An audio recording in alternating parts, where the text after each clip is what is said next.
Okay, I'm gonna go deep with you today, so brace yourself. You probably recognize this. It's a yin-yang symbol, and you might not even have paid much attention to it in the past, but I believe that it serves an important purpose, particularly right here, right now. It's a symbol from the ancient Chinese philosophy of Taoism, about 2,000 years old. And Taoism was influenced by shamanism and what's called nature religion, where there's a reverence for nature with the belief that it has supernatural powers. The Tao in Taoism means the essential, unnameable process of the universe. So the yin-yang symbol represents the rhythms of the universe, the light and the shadow. And with each side, take a look, there's a dot representing its opposite.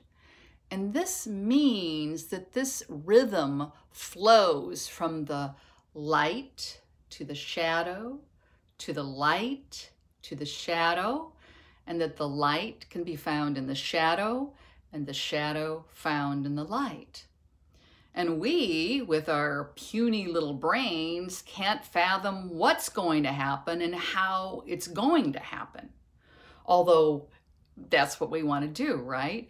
We want to project and imagine scenarios so we can be in control. And that's a true folly, though.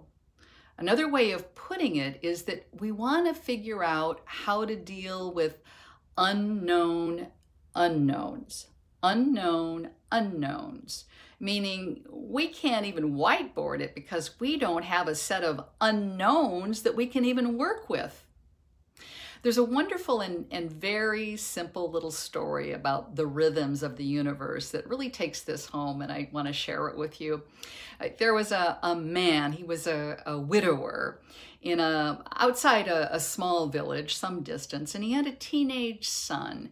And they had a little garden plot, and they grew produce to take into the village to sell. It was a subsistence living.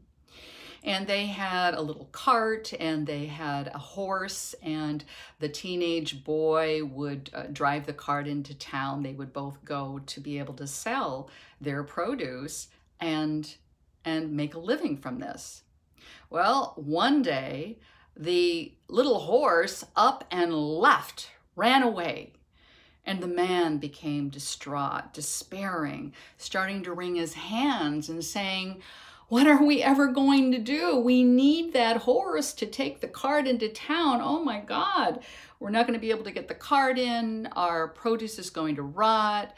We're going to be paupers before we know it. Oh, it's awful." So the next thing we know in this story is that the little horse returns, and he returns with a larger horse, a stallion. They're both coming in, and the boy was just taken with it. And the man, of course, said, "Oh my God, oh, look at this. Not only do we have our regular horse, we have a new horse that's fast and healthy, and we can make two carts and take two loads of our produce into the village, and look at the revenue that we can bring in."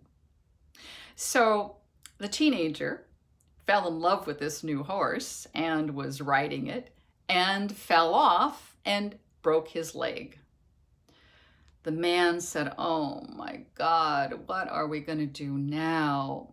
My son, who is the strength and the brawn of being able to harvest and pack this stuff up and put it in carts and take it in, he won't be able to do that. Oh, it's a sure disaster for us, because of course no one to help me. I'm getting older and feeble, and this is going in a terrible direction. I really am despairing." So the next thing we know is that an army is sweeping through the countryside looking to conscript young men into the army to go to the front lines to sure death. And they pass over the teenage son because of that broken leg, saying he's not worth it to us. He can't do anything for us. And so they left the boy alone and moved through. The man then, of course, said, oh, the life of my son has been saved, and he'll heal and all will be well. We don't know, right? We don't know. Our puny minds can't extrapolate or imagine how something is going to work out.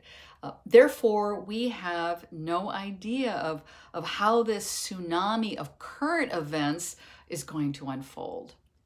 And that brings us to the question of how we surf the waves of uncertainty. The yin-yang symbol helps us bring it home that we can't know the future. We cannot know the future.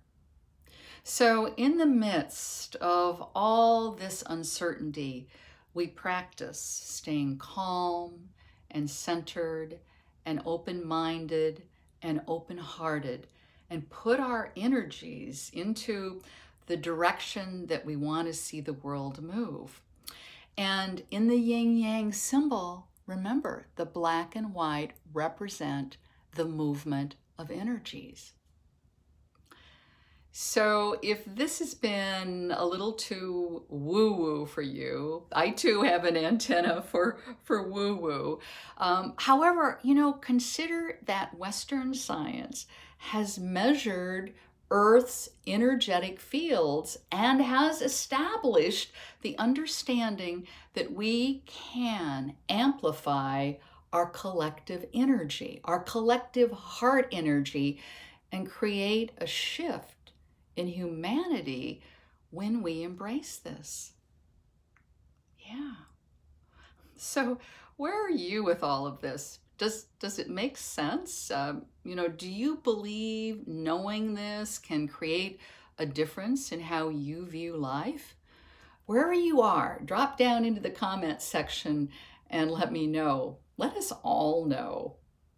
I'm Becca Williams, and I want you to lead your most magnificent life, and I want to help you do that.